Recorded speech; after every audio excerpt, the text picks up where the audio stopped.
നമസ്കാരം. നമ്മുടെ സ്കൂൾ കലോത്സവം ഒന്നാം ദിവസം തുടക്കം കുറിക്കുകയാണ്. മലയാളം, ഹിന്ദി, ഇംഗ്ലീഷ്, കഥ, കവിത, രചനാ മത്സരങ്ങളുടെ അവതരണത്തോടു കൂടിയാണ് നാം തുടങ്ങുന്നത്. ഈ കോവിഡ് കാലത്ത് നമ്മെ വിട്ടുപോയ കലാ, സാഹിത്യ, സാംസ്കാരിക, രാഷ്ട്രീയ രംഗത്തുള്ള പ്രമുഖർക്കുള്ള ആദരം കൂടിയാണ് നമ്മുടെ ഓൺലൈൻ സ്കൂൾ കലോത്സവം. ഇന്ന് നമ്മൾ ആദരിക്കുന്നത് പ്രശസ്ത കവയിത്രിയും സാമൂഹിക പ്രവർത്തകയും പരിസ്ഥിതി പ്രവർത്തകയുമായ ശ്രീമതി സുഗതകുമാരി ടീച്ചറെയാണ്. ടീച്ചറിനോടുള്ള ആദരവ് പ്രകടിപ്പിക്കുവാൻ നമ്മുടെ സ്കൂളിലെ 7ാം ക്ലാസ് വിദ്യാർത്ഥിനിയായ അലീന ടി ബിച്ചു തയ്യാറാക്കിയ ഒരു അവതരണം നമുക്കൊന്ന് കണ്ടാലോ? 5ാം ക്ലാസ്സിലെ പാഠഭാഗങ്ങളിൽ എന്നെ ഏറെ ആകർഷിച്ച പാഠഭാഗങ്ങളിലൊന്നാണ് സുഗതകുമാരിയുടെ കിളിനോട്ടം. അതിൽ സുഗതകുമാരിയും ചേച്ചിയും പക്ഷി നിരീക്ഷണം നടത്തുന്നതാണ്. അത് പഠിച്ചപ്പോൾ എനിക്കും പക്ഷി നിരീക്ഷണത്തോടും പ്രകൃതിയോടും താല്പര്യം തോന്നി. ഈ കോവിഡ് മഹാമാരി കാലത്ത് നമ്മുടെ പ്രിയ കവയിത്രി സുഗതകുമാരിയെ നമുക്ക് നഷ്ടമായി.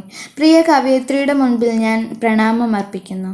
സുഗതകുമാരിയിലേക്ക് നമുക്കൊന്ന് തിരിഞ്ഞു നോക്കാം. മലയാളത്തിലെ പ്രശസ്ത കവയിത്രിയും പരിസ്ഥിതി പ്രവർത്തകയുമായ സുഗതകുമാരി 1934 ജനുവരി 22 തിരുവിതാംകൂറിലെ ആറന്മുളയിൽ ജനിച്ചു. പിതാവ് പ്രശസ്ത കവിയും സ്വാതന്ത്ര്യ സമര സേനാനിയുമായിരുന്ന ബോധേശ്വരനും മാതാവ് തിരുവനന്തപുരം വിമൻസ് കോളേജിലെ സംസ്കൃതം പ്രൊഫസറുമായിരുന്ന കാർത്തിയാനി അമ്മയുമാണ്. തിരുവനന്തപുരം ജവഹർ ബാലഭവന്റെ പ്രിൻസിപ്പൽ, കേരള സംസ്ഥാന ബാലസാഹിത്യ ഇൻസ്റ്റിറ്റ്യൂട്ടിന്റെ തളിർ മാസിക പത്രാധിപർ, സംസ്ഥാന വനിതാ കമ്മീഷൻ അധ്യക്ഷ, പ്രകൃതി സംരക്ഷണ സമിതി സെക്രട്ടറി, നവഭാരതവേദി വൈസ് പ്രസിഡന്റ്, കൺസ്യൂമർ പ്രൊട്ടക്ഷൻ സൊസൈറ്റിയുടെ president, Kendra Sahitya academy general കൗൺസിലിൽ അംഗം, കേരള ഫിലിം സെൻസർ ബോർഡ് അംഗം തുടങ്ങിയ ചുമതലകൾ വഹിച്ചു. കേന്ദ്ര Sahitya Akademi award, Kerala Sahitya Akademi award, Vayalar award, Odakkuzhal award, Vallathol award, Balamaniamma award, Asan prize, ONV സാഹിത്യ പുരസ്കാരം, സ്ത്രീശക്തി പുരസ്കാരം തുടങ്ങിയ നിരവധി പുരസ്കാരങ്ങൾ ലഭിച്ചിട്ടുണ്ട്. കേന്ദ്ര സർക്കാരിൻ്റെ ആദ്യത്തെ വൃക്ഷമിത്ര അവാർഡ് സുഗതകുമാരിക്കായിരുന്നു. 1961 പുറത്തിറങ്ങിയ മുത്തുച്ചിപ്പിയാണ് ആദ്യ കവിത. പിന്നീട് പാതിരാപ്പൂക്കൾ, ഇരുൾ ചിറകുകൾ, രാത്രിമഴ എന്ന കവിതകളും പ്രസിദ്ധീകരിച്ചു. രാത്രിമഴയ്ക്ക് കേന്ദ്ര സാഹിത്യ അക്കാദമി അവാർഡും സാഹിത്യ പ്രവർത്തക അവാർഡും ലഭിച്ചു. പാവം മാനവഹൃദയം, അമ്പലമണി, കുറിഞ്ഞിപ്പൂക്കൾ, തുലാവർഷപ്പച്ച, രാധയെവിടെ, കൃഷ്ണകവിതകൾ, ദേവദാസി, വാഴത്തേൻ, മലമുകളിലിരിക്കെ, മണലെഴുത്ത് എന്നിവയാണ് മറ്റു പ്രധാന കൃതികൾ. കുട്ടികൾക്ക് സ്നേഹവും വാത്സല്യവും നൽകുന്ന അമ്മയായ സുഗതകുമാരി ബാലസാഹിത്യത്തിനും നിസ്തുല സംഭാവനകൾ നൽകി. വാഴത്തേൻ, ഒരു കുല പൂവും കൂടി തുടങ്ങിയ കൃതികൾ കുട്ടികൾക്കായി അവർ രചിച്ചതാണ്. മനുഷ്യജീവിതത്തിലെ പച്ചയായ യാഥാർത്ഥ്യങ്ങളെ പൊള്ളുന്ന തരത്തിൽ തൻ്റെ കവിതകളിലൂടെ ആവിഷ്കരിച്ച മലയാളത്തിൻ്റെ പ്രിയപ്പെട്ട കവയിത്രിയായിരുന്ന സുഗതകുമാരി 2020 ഡിസംബർ 23 ഈ ലോകത്തോട് വിട പറഞ്ഞു. പകരം വയ്ക്കാനില്ലാത്ത കവയിത്രി സുഗതകുമാരിയുടെ പ്രവർത്തനങ്ങളും കവിതകളും എന്നും മലയാളികളുടെ മനസ്സിൽ മായാതെ നിൽക്കും. കണ്ണന് വേണ്ടിയുള്ള ഗോപികയുടെ കാത്തിരിപ്പ് ഇപ്പോഴും തുടരുകയാണ്. കണ്ണനോടുള്ള സ്നേഹം ഉയരം നിറച്ച് കാത്തിരിക്കുന്ന ഗോപികയെ കണ്ണൻ തിരിച്ചറിഞ്ഞുവോ? സുഗതകുമാരി ടീച്ചറിനോടുള്ള ആദരവ് അർപ്പിച്ചുകൊണ്ട് കൃഷ്ണ നീ എന്നെ അറിയില്ല എന്ന കവിതയുടെ നൃത്താവിഷ്കാരവുമായി എത്തുന്നു 10Bയിലെ ദേവനന്ദ സാബു. കൃഷ്ണ നീ മധുരയ്ക്കു പോകുന്നുവത്രേ, പൊൽപ്പേരുമായി നിന്നെ ആനയിക്കാൻ ക്രൂരനെത്തിയത്രേ. ഒന്നുമേ തോന്നാതെ ഞാൻ എൻ്റെ ഉമ്മറത്തിണ്ണയിലിരിക്കേ, രഥചക്രഘോഷം കുളമ്പൊച്ച ഞാൻ എൻ്റെ മിഴി പൊക്കി നോക്കിടും നേരം നൃപ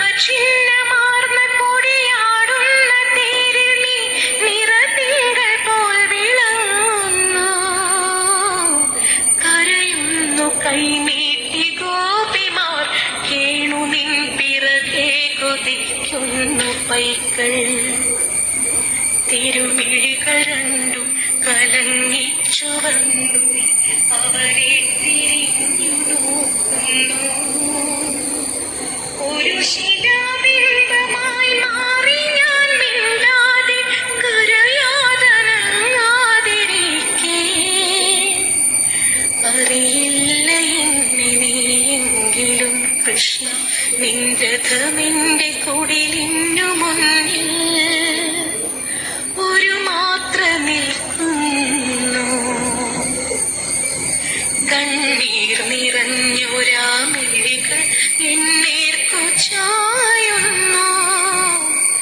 കരുണയാലാകെ തളർന്നൊരാ ദിവ്യമാം സ്മിതമെനിക്കായി നൽകുന്നു. കൃഷ്ണ, നീ അറിയുമോ എന്നെ? കൃഷ്ണ, നീ അറിയുമോ എന്നെ? നീ അറിയുമോ എന്നെ? നീ അറിയുമോ എന്നെ? നമ്മുടെ കലോത്സവത്തിൻ്റെ മത്സര പ്രദർശനങ്ങളുടെ ഒന്നാം ദിവസമായ ഇന്ന് രചനാ മത്സരങ്ങളുടെ പ്രകടനമാണ് ഉദ്ഘാടനം ചെയ്യുന്നത് പ്രശസ്ത കവിയും സാമൂഹിക പ്രവർത്തകനുമായ ശ്രീ അരുൺ ഗാന്ധിഗ്രാമാണ്. മലയാള കവിതയിൽ ഏറ്റവും നൂതനമായ ഭാവുകത്വത്തിൻ്റെ ഉടമയാണ് അരുൺ ഗാന്ധിഗ്രാം എന്നത് അദ്ദേഹത്തിൻ്റെ കവിതകളിലൂടെ അദ്ദേഹം തെളിയിക്കുന്ന ഒരു വസ്തുതയാണ്. പുതിയ വഴിവെട്ടി വേറിട്ട കവിതാലോകങ്ങളിലൂടെ സഞ്ചരിച്ച അദ്ദേഹത്തിൻ്റെ കവിതകൾ അനവധി ആനുകാലികങ്ങളിലും പ്രസിദ്ധീകൃതമായിട്ടുണ്ട്. ഇരിങ്ങാലിക്കുട സ്വദേശിയാണ് അദ്ദേഹം. എഴുത്തുകാരുടെ സംഘടനയായ സംഗമ സാഹിതിയുടെ സെക്രട്ടറിയാണ്. 2014 മടിച്ചി എന്ന കവിതാ സമാഹാരം പ്രസിദ്ധീകരിച്ചിട്ടുണ്ട്. 2011, 13, 15 വർഷങ്ങളിൽ സംസ്ഥാന കേരളോത്സവത്തിൽ കവിതാരചനാ മത്സര വിജയിയാണ്. ഇപ്പോൾ കാക്കനാട് ഇൻഫോ പാർക്കിൽ മെഡിക്കൽ ട്രാൻസ്ക്രിപ്ഷൻ എഡിറ്ററായി ജോലി ചെയ്യുന്ന കവിയെ നമ്മുടെ ഈ സർഗാത്മക സഞ്ചാരത്തിലേക്ക് സഹർഷം സ്വാഗതം ചെയ്യുന്നു. തലയോലപ്പറമ്പ് AJJM ഹയർ സെക്കൻഡറി സ്കൂളിലെ പ്രിയപ്പെട്ട അധ്യാപകരെ, വിദ്യാർത്ഥികളെ, എൻ്റെ പേര് അരുൺ ഗാന്ധിഗ്രാം. ഇരിഞ്ഞാലക്കുടക്കാരനാണ്, കവിയാണ്. സ്കൂളിലെ കലോത്സവത്തിൻ്റെ ഭാഗമായിട്ട് അവിടെ രചനാ മത്സരങ്ങൾ നടക്കുകയാണല്ലോ. ഒരുപാട് കുട്ടികൾ അതിൽ പങ്കെടുക്കുന്നുണ്ടാവും എന്ന് എനിക്ക് ഉറപ്പുണ്ട്. അപ്പോൾ നമ്മുടെ ഈ കാലം എന്ന് പറയുന്നത് ഏറ്റവും താഴേക്കിടയിലുള്ള ഏറ്റവും സാധാരണക്കാരനായ ആളുടെ വരെ ശബ്ദങ്ങൾ പുറത്തു വരുന്ന ഒരു കാലഘട്ടമാണ്. ഏറ്റവും സാധാരണക്കാരുടെ അനുഭവങ്ങൾ വിവിധ മാധ്യമങ്ങളിലൂടെ പുറത്തു വരുന്ന ഒരു കാലഘട്ടത്തിലാണ് നമ്മൾ ജീവിക്കുന്നത്. പണ്ട് ഒരു വരേണ്യരായിരുന്ന ഒരു കൂട്ടം ആളുകളുടെ, പണ്ഡിതരായിരുന്ന ഒരു കൂട്ടം ആളുകളുടെ രചനകൾ മാത്രം പുറത്തേക്ക് വന്നിരുന്ന ഒരു കാലഘട്ടത്തിൽ നിന്ന് ഇന്ന് ഏറ്റവും സാധാരണക്കാരൻ്റെ കൃതികൾ വരെ പുറത്തേക്ക് വരുന്ന ഒരു കാലഘട്ടമാണ്. അത് പലതരത്തിലുള്ള സമൂഹത്തിൽ വിവിധ തട്ടുകളിലുള്ള ട്രാൻസ്ജെൻഡേഴ്സ് മുതൽ വനിതകൾ, അതുപോലെ ദളിതർ, എല്ലാ വിഭാഗത്തിൽപ്പെട്ട ആളുകളുടെയും ശബ്ദങ്ങൾ പുറത്തു വരുന്ന ഒരു സമയമാണ്. അപ്പോൾ നിങ്ങൾ ചിലപ്പോൾ എൻ്റെയൊക്കെ അനുഭവങ്ങൾ കൊണ്ട് ഈ ലോകത്തിന് എന്ത് മാറ്റമുണ്ടാവാനാണ്, ഞാൻ പറയുന്നതുകൊണ്ട് എന്ത് മാറ്റമാണ് ഉണ്ടാവുക എന്നൊക്കെ ചിന്തിക്കുന്ന സമയമുണ്ടാകാം നമ്മൾ. പക്ഷേ നമുക്കറിയാം, 2ാം ലോക മഹായുദ്ധ സമയത്ത് ഹിറ്റ്ലർ നെതർലാൻഡ് എന്ന രാജ്യത്തിനെ ആക്രമിക്കുന്ന സമയത്ത് ജൂത മതത്തിൽപ്പെട്ട ആളുകളെയൊക്കെ ഉന്മൂലനം ചെയ്യുന്ന ഒരു പ്രാകൃതമായിട്ടുള്ള ഒരു ശൈലിയായിരുന്നു ഹിറ്റ്ലർ സ്വീകരിച്ചിരുന്നത് എന്ന് നമുക്കറിയാം. പലരും ആൻ ഫ്രാങ്കിൻ്റെ ഡയറി കുറിപ്പുകൾ വായിച്ചിട്ടുണ്ടാവും. ആൻ ഫ്രാങ്കിൻ്റെ ഡയറി കുറിപ്പുകൾ എന്ന പുസ്തകത്തിൽ ഒരു ജൂത പെൺകുട്ടി, കൗമാരക്കാരിയായ ഒരു ജൂത പെൺകുട്ടി ഈ യുദ്ധം കൊണ്ട് അവർക്കുണ്ടായിരുന്ന ദുരിതങ്ങൾ എന്തൊക്കെയാണ് എന്ന് സ്വന്തം ഡയറിയിൽ കുറിച്ചിട്ട ആ അനുഭവങ്ങളാണ് പിന്നീട് നമ്മൾ പത്രത്തിലോ അല്ലെങ്കിൽ ഏതെങ്കിലും ചരിത്ര പുസ്തകങ്ങളിലോ ഒക്കെ യുദ്ധത്തിനെക്കുറിച്ച് വായിക്കുന്നതിനേക്കാൾ കൂടുതലായിട്ട് ആ യുദ്ധത്തിൻ്റെ ഭീകരത ലോകത്തിൻ്റെ മുന്നിലേക്ക് എത്തിച്ചത്. യുദ്ധം കൊണ്ട് ഏതൊക്കെ രാജ്യങ്ങൾ നശിപ്പിക്കപ്പെട്ടു, ഏതൊക്കെ കെട്ടിടങ്ങൾ നശിപ്പിക്കപ്പെട്ടു എന്നതിനപ്പുറം മനുഷ്യൻ്റെ ജീവിതത്തിനെ എങ്ങനെയാണ് ആ യുദ്ധം ബാധിച്ചത് എന്ന് ലോകത്തിന് മനസ്സിലായത് ഈ പുസ്തകത്തിലൂടെയാണ്. The diary of a young girl എന്ന ആൻ ഫ്രാങ്കിൻ്റെ പുസ്തകം. അപ്പോൾ നമ്മുടെ അനുഭവങ്ങൾക്ക് പ്രസക്തിയുണ്ട്. ലോകത്തിലെ ഓരോരുത്തരുടെയും അനുഭവങ്ങൾക്ക് പ്രസക്തിയുണ്ട്. നമുക്കറിയാം, നമ്മുടെ പുരാണങ്ങളും ഇതിഹാസങ്ങളും എല്ലാം പ്രധാനമായിട്ടും രാജാക്കന്മാരുടെ കഥകളാണ്, യുദ്ധത്തിൻ്റെ കഥകളാണ് പറഞ്ഞിരുന്നതെങ്കിൽ അക്കാലത്തും ഉണ്ടാവുമല്ലോ ഒരുപാട് പാവപ്പെട്ടവർ, ഒരുപാട് താഴേക്കിടയിലുള്ള ആളുകൾ. അവരുടെയൊന്നും കഥകൾ നമ്മുടെ പുരാണങ്ങളിലൊന്നും വായിക്കുന്നില്ല. എന്നാൽ ഇപ്പോഴത്തെ കാലം അതല്ല. നമുക്കെല്ലാവർക്കും നമ്മുടെ അനുഭവങ്ങൾ പ്രകാശിപ്പിക്കാനുള്ള അവസരമുള്ള ഒരു കാലഘട്ടത്തിലാണ് നമ്മൾ ജീവിക്കുന്നത്. അപ്പോൾ എല്ലാവരുടെയും ശബ്ദങ്ങൾ കേൾക്കുന്ന ഒരു കാലഘട്ടത്തിലാണ് ജീവിക്കുന്നത്. ആ ഒരു സാഹചര്യത്തിൽ നിങ്ങളുടെ ഈ ഒരു രചനാ മത്സരം എന്നുള്ളത് നിങ്ങളുടെ സർഗശേഷിയെ തെച്ചുമിനുക്കി എടുക്കാനുള്ള ഒരു അവസരമായിട്ട് എല്ലാവരും ഉപയോഗിച്ചിട്ടുണ്ടാവുമെന്ന് എനിക്കറിയാം. ഈ മത്സരത്തിൽ പങ്കെടുക്കാത്തവർ പോലും അടുത്ത തവണ ഇതിലൊക്കെ പങ്കെടുക്കുകയും നിങ്ങളെ കൊണ്ടാവുന്ന വിധത്തിൽ ആത്മപ്രകാശനം നടത്താനും നിങ്ങളുടെ അനുഭവങ്ങളെക്കുറിച്ച് എഴുതാനും നിങ്ങളുടെ ചുറ്റുപാടുകളെക്കുറിച്ച് പഠിക്കാനും ചിന്തിക്കാനുമൊക്കെ അവസരം അല്ലെങ്കിൽ അതിനുള്ള സമയം കണ്ടെത്തണമെന്ന് കൂടി ഞാൻ പറയുകയാണ്. നമുക്കറിയാം, പി രാമചന്ദ്രൻ്റെ ഒരു കവിതയുണ്ട്. ഏറ്റവും ചെറിയ ശബ്ദം വരെ ഒരു ആളുടെ സാന്നിധ്യത്തിനെ എങ്ങനെയാണ് കാണിക്കുന്നത് എന്ന് കാണിക്കുന്ന ഒരു കവിതയുണ്ട്. ആ കവിത ചൊല്ലിക്കൊണ്ട് ഞാൻ അവസാനിപ്പിക്കുകയാണ്. അതിങ്ങനെയാണ്: ഇവിടെയുണ്ട് ഞാൻ എന്നറിയിക്കുവാൻ മധുരമായൊരു കൂവൽ മാത്രം മതി. ഇവിടെയുണ്ടായിരുന്നു ഞാൻ എന്നതിനൊരു വെറും തൂവൽ താഴെയിട്ടാൽ മതി. ഇനിയുമുണ്ടാകുമെന്നതിൻ സാക്ഷിയായി അടയിരുന്നതിൻ ചൂടുമാത്രം മതി. ഇതിലുമേറെ ലളിതമായെങ്ങനെ കിളികളാവിഷ്കരിക്കുന്നു ജീവനെ. ഇനിയുമുണ്ടാകുമെന്നതിൻ സാക്ഷ്യമായി അടയിരുന്നതിൻ ചൂടുമാത്രം മതി. ഇതിലുമേറെ ലളിതമായെങ്ങനെ കിളികളാവിഷ്കരിക്കുന്നു ജീവനെ. അവനവൻ്റെ ജീവനെയും അവനവൻ്റെ അനുഭവങ്ങളെയും ഒക്കെ ആവിഷ്കരിക്കാനുള്ള വേദിയാവട്ടെ ഇത്തരം കലോത്സവങ്ങളിലെ രചനാ മത്സരങ്ങൾ എന്ന് പറഞ്ഞുകൊണ്ട് AJGM ഹയർ സെക്കൻഡറി സ്കൂളിലെ കലോത്സവത്തിൻ്റെ ഭാഗമായി നടക്കുന്ന രചനാ മത്സരങ്ങൾ ഉദ്ഘാടനം ചെയ്തതായിട്ട് അറിയിക്കുന്നു. എല്ലാവർക്കും എൻ്റെ സ്നേഹാശംസകൾ. Thank you. ദേവനന്ദിയുടെ നൃത്തവിരുന്ന് എല്ലാവരും ആസ്വദിച്ചു അല്ലേ? ഇനി സ്വന്തം സൃഷ്ടികളുമായി എത്തുകയാണ് നമ്മുടെ കൂട്ടുകാർ. കലോത്സവത്തിന്റെ തുടക്കം കുറിച്ച് അവരുടെ സൃഷ്ടികൾ. നമസ്കാരം, ഞാൻ ബാസിദ റഷീദ്. ഞാൻ 8th B ക്ലാസ്സിലാണ് പഠിക്കുന്നത്. ഇന്ന് ഞാനിവിടെ പറയാൻ പോകുന്ന കഥ ചിലത് അങ്ങനെയാണ്. അടച്ചു വെച്ച പാത്രം തുറന്നതിനല്ല, തുറന്നു വെച്ച പാത്രം തട്ടിയതിനുമല്ല. ഇച്ചിരിയോളം പോകുന്ന കടുകുമണികൾ 4 കോണിലേക്ക് ചിതറിയതിനാണ് അമ്മ നിലവിളിച്ചത്. പരതിയിട്ടും അത് കാണാത്തതിന് അച്ചമ്മ എന്നെ പ്രാഗിക്കൊണ്ടിരുന്നു. കണ്ണിലിട്ടാലൂടി തിരിയാത്ത 4 കടുകുമണിക്ക് നിങ്ങൾ എന്തിനാ ഓളെ ചെവിതല കളിപ്പിക്കാത്തത്? ഇതിനെ അമ്മ ചോദിക്കുന്നില്ല. ചൂടുള്ള എണ്ണയിലിട്ടാൽ 4 ബെറതുള്ളൽ മാത്രമല്ലോ. നിലത്ത് വീണ വീട്ടിൽ കലവുമാണെന്ന് എത്ര തവണ കേട്ടതാണ്. നഖം മുറിച്ച് അകത്തിടുന്നതിനും കൊത്തങ്കല് കളിച്ചതിനും എത്ര കടം പിടിച്ചു പോലെ എന്നോ. ഉയർത്തിരുന്ന് കാൽ ആട്ടിയതിന് ഗുരു കാരണവർ കിടന്നു പോയിരുന്നോ എന്നൊന്നും ഞാൻ തർക്കിച്ചില്ല. കള്ളം പറഞ്ഞ് കണ്ണു പൊട്ടുമെന്നും കൊന്നനം കുത്തിയ കുരുങ്ങത്തിയായി പോകുമെന്നും പറഞ്ഞ അന്നത്ര പേടി എനിക്ക് തോന്നുന്നില്ലെന്നും ഞാൻ പറഞ്ഞില്ല. എങ്കിലും എന്തിനോ കയ്യിൽ കിട്ടാതിരിക്കാൻ ഞാനത് പരതിക്കൊണ്ടിരുന്നു. കടുകുമണിയോളം പോലും വിലയില്ലാത്ത ചിലരെ ജയിപ്പിക്കാൻ. ശുഭം. നന്ദി, നമസ്കാരം. നമുക്ക് കാണാം, കേൾക്കാം. നമസ്കാരം, ഞാൻ പവിത്ര സജി 8th C ക്ലാസ്സിൽ പഠിക്കുന്നു. ചിലതൊക്കെ അങ്ങനെയാണ് എന്ന വിഷയത്തെ ആസ്പദമാക്കി ഞാൻ എഴുതിയ കഥയാണ് കാലചക്രം. നാരായണ നാരായണ. അടുത്ത കട്ടിലിൽ കിടക്കുന്ന വിശ്വനാഥൻ വിളിച്ചപ്പോഴാണ് ഞാൻ ഉണർന്നത്. ഞങ്ങൾ ഒരുപാട് പേരുണ്ട് ഇവിടെ ഈ വൃദ്ധസദനത്തിൽ. വർഷങ്ങളായി ഞാനിവിടെ വന്നിട്ട് പലതും കണ്ടും കേട്ടും എൻ്റെ മനസ്സ് മരവിച്ചു കഴിഞ്ഞിരിക്കുന്നു. കാലം ഒരുപാട് കടന്നുപോയി. മുഖത്ത് ചുളിവും തലയിൽ നരയും അതിക്രമിച്ചു. പഴയ ഓർമ്മകൾ മനസ്സിനെ ചുട്ടുപൊള്ളിക്കുന്നു. ഞാൻ നാരായണൻ. അന്നെനിക്ക് വയസ്സ് 23. യൗവനത്തിന്റെ പ്രസരിപ്പിൽ ഞാൻ ജോലിയിൽ കയറി. നല്ല ജോലി, ശമ്പളം. അടുത്ത വരവിൽ തന്നെ ഗംഭീരമായി വിവാഹവും നടന്നു. ഭാര്യയും ജോലിക്കാരിയായതിനാൽ തിരിച്ചുപോക്കിൽ അവളെയും കൂട്ടി. സുഖജീവിതം. ആദ്യകാലങ്ങളിൽ ഭാര്യയുമൊത്ത് നാട്ടിൽ വരുമായിരുന്നു. പിന്നീട് അത് പതിയെ ഇല്ലാതായി. എന്റെ അമ്മയുടെ മരണത്തിന് പോലും ജോലി ഉപേക്ഷിച്ചു വരുവാൻ എനിക്ക് സാധിച്ചില്ല. അമ്മയുടെ അഭാവത്തിൽ അച്ഛൻ നന്നേ ദുർബലനായി കഴിഞ്ഞിരുന്നു. പലവട്ടം പലരും വിളിച്ചെങ്കിലും ഒന്ന് സംസാരിക്കാൻ പോലും ഞാൻ കൂട്ടാക്കിയില്ല. പിന്നെ ഒരു വൃദ്ധസദനത്തിലേക്ക് അച്ഛനെ മാറ്റാൻ തീരുമാനിച്ചു. അച്ഛൻ അതിനെ എതിർത്തു. മറ്റൊരു വഴിയുമില്ലാതായപ്പോൾ ഒരു ഹോം നേഴ്സിനെ തരപ്പെടുത്തി. അധികം വൈകാതെ അച്ഛനും മരിച്ചു. ഞങ്ങൾക്ക് നാടുമായുള്ള ബന്ധം അറ്റുപോയി. ഇതിനിടെ എൻ്റെ മക്കളെല്ലാം വളർന്നു വലുതായി അവരുടെ ജീവിതത്തിലേക്ക് കടന്നു. കാലം എന്നെയും തളർത്തി തുടങ്ങി. ഇനി വയ്യ, വിശ്രമിക്കാമെന്നു കരുതി. മക്കളെല്ലാം നല്ല നിലയിലായല്ലോ, ഇനി എന്തിനാ കഷ്ടപ്പെടുന്നത് എന്നായി. മക്കളുടെ കുഞ്ഞുങ്ങളെ നോട്ടമായി ഭാര്യ അവിടെ തന്നെ കൂടി. അതിനിടയിൽ ന്യൂമോണിയ ബാധിച്ച് അവൾ എന്നെ വിട്ടുപോയി. ഞാൻ ആ വീട്ടിൽ ഒരു അധികപ്പറ്റായി.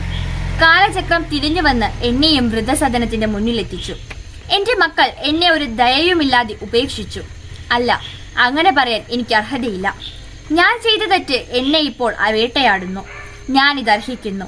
അതെ, ചിലതങ്ങനെയാണ്. പണത്താൽ മായ്ക്കപ്പെടുന്നതല്ലല്ലോ പാപങ്ങൾ. നന്ദി, നമസ്കാരം. മലയാളം കഥാരചന. വിഷയം ചിലത് അങ്ങനെയാണ്. വാഴ. പതിവ് പോലെ തന്റെ തൂമ്പയുമായി ആ കർഷകൻ തന്റെ വാഴത്തോട്ടത്തിലേക്ക് ഇറങ്ങി. പ്രതീക്ഷയുടെ കിരണങ്ങൾ അസ്തമിക്കാത്ത ആ കണ്ണുകൾ കൊണ്ട് ആ വാഴകളെ അയാൾ ചുറ്റിനോക്കി. അയാൾ ഒരു നെടുവീർപ്പോടെ പറഞ്ഞു, ഈ വർഷമെങ്കിലും ഇതിൽ നിന്ന് എന്തെങ്കിലും കിട്ടിയാൽ മതിയായിരുന്നു. കഴിഞ്ഞ 2 വർഷങ്ങളിലായി ഉണ്ടായ പേമാരിയിൽ കുലച്ചു മൂപ്പെത്താത്ത തന്റെ വാഴകൾ ചത്തുപൊങ്ങിക്കിടന്നത് ഇപ്പോഴും നെഞ്ചു നുറുങ്ങുന്ന വേദനയോടെയാണ് അയാൾ ഓർക്കുന്നത്. കഴിഞ്ഞതൊക്കെ മറക്കാനുള്ള സമയമായി. ഇനിയും അതോർത്തിരുന്നിട്ട് എന്താ കാര്യം? അയാൾ ആശ്വസിച്ചു. അന്ന് ഉച്ചയാകുവോളം ആ കർഷകൻ തോട്ടം ആകമാനം കിളച്ചു. ക്ഷീണിതനായ അയാൾ തന്റെ കുടിലിന്റെ പടിക്കൽ ഇരുന്നു കൊണ്ട് തോട്ടമാകെ ഒന്ന് കണ്ണോടിച്ചു. ഭാര്യ കൊണ്ടുവച്ച വെള്ളം കുടിച്ച് തന്റെ കിതപ്പ് മാറ്റി. ഇപ്പോൾ അയാളുടെ ഉള്ളിൽ സന്തോഷമാണ്. വാഴക്കുലകൾ മൂക്കാറായി. ഇത്തവണ നല്ല വിളവെടുപ്പ് ഉണ്ടാവും. അങ്ങനെ നമ്മുടെ ബാധ്യതകൾ തീർക്കണം, അയാൾ ഭാര്യയോടായി പറഞ്ഞു. അങ്ങനെ ആ ദിവസവും കഴിഞ്ഞുപോയി. പിറ്റേന്ന് രാത്രി ഭക്ഷണത്തിന് ശേഷം അവർ കിടക്കയിലേക്ക് ചാഞ്ഞു. ഇന്നൊന്ന് സുഖമായി ഉറങ്ങണം. 2 ദിവസത്തെ പണിയുടെ ക്ഷീണം ആ വാക്കുകളിൽ വ്യക്തമായിരുന്നു. കൺപോളകൾ അടഞ്ഞു തുടങ്ങും മുമ്പേ എന്തോ ഒരു ശബ്ദം കേട്ട് അവർ ഞെട്ടിയുണർന്നു. അയാൾക്ക് തന്റെ കണ്ണുകളെ വിശ്വസിക്കാനായില്ല. ഇത്രനാൾ കഷ്ടപ്പെട്ടതെല്ലാം വെറുതെ ആയിരിക്കുന്നു. ശക്തമായ കാറ്റിൽ ആ വാഴകൾ നിലം പതിച്ചു. ചീട്ടുകൊട്ടാരം തകർന്നു വീണതുപോലെ ആ വാഴകൾ അവിടെ അനങ്ങാതെ കിടന്നു. അയാളുടെ ഭാര്യ നെഞ്ചത്ത് കൈവച്ചുകൊണ്ട് പറഞ്ഞു, ദൈവമേ, ചതിച്ചല്ലോ. അവർ കരയാൻ തുടങ്ങി. ആ കർഷകന് അനങ്ങാൻ പോലും കഴിഞ്ഞില്ല. നിശ്ചലനായി നിന്നുപോയ അയാൾ ഒന്നേ പറഞ്ഞുള്ളൂ, ചിലത് അങ്ങനെയാ, നമ്മൾ എത്ര അടുത്താലും അത് നമ്മളെ വിട്ടുപോകും. നന്ദി. ശ്രേയാശരത് 8B.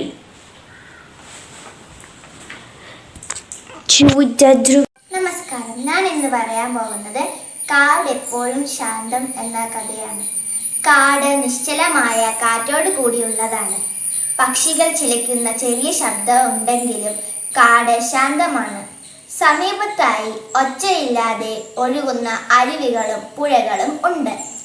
അലയുന്ന കാട്ടാനക്കൂട്ടങ്ങളും കാട്ടിലെ രാജാവായ സിംഹവും മറ്റു മൃഗങ്ങളും ഉണ്ടെങ്കിലും എപ്പോഴും ശാന്തമാണ് കാട്. ഇളം കാറ്റിലാടുന്ന വൃക്ഷലതാദികളും ഉണ്ടെങ്കിലും കാട് ശാന്തമാണ്. നന്ദി. കാട് എപ്പോഴും ശാന്തം. ഒരിക്കൽ കാട്ടിലെ മൃഗങ്ങളെ വേട്ടയാടാൻ വേട്ടക്കാർ വന്നു. കാട്ടിലെ രാജാവായ സിംഹം ഇത് അറിഞ്ഞു. ഉടൻ തന്നെ കാട്ടിലെ മൃഗങ്ങളെ എല്ലാവരെയും വിളിച്ചു. സിംഹം പറഞ്ഞു, നമ്മെ വേട്ടയാടാൻ വേട്ടക്കാർ വരുന്നുണ്ട്.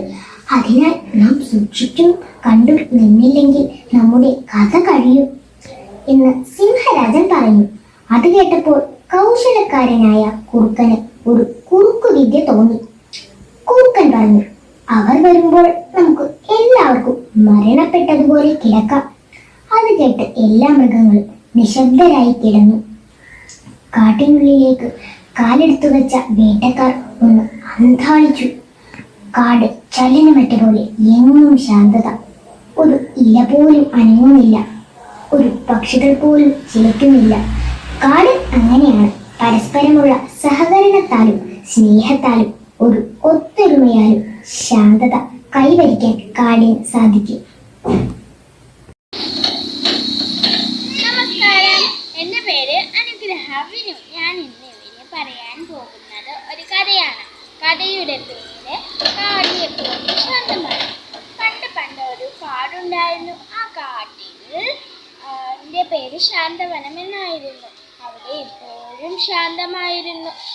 പക്ഷെ ഒരു ദിവസം ആ കാട്ടിൽ ഒരു സിംഹം വന്നു. അത് വളരെ ബഹളമുണ്ടാക്കുകയും കാടിൻ്റെ പേര് നഷ്ടപ്പെടുത്തുകയും ചെയ്തു. അങ്ങനെ അപ്പോൾ ആ സിംഹം ആ കാടിൻ്റെ രാജാവായി തീർന്നു. അപ്പോൾ ആ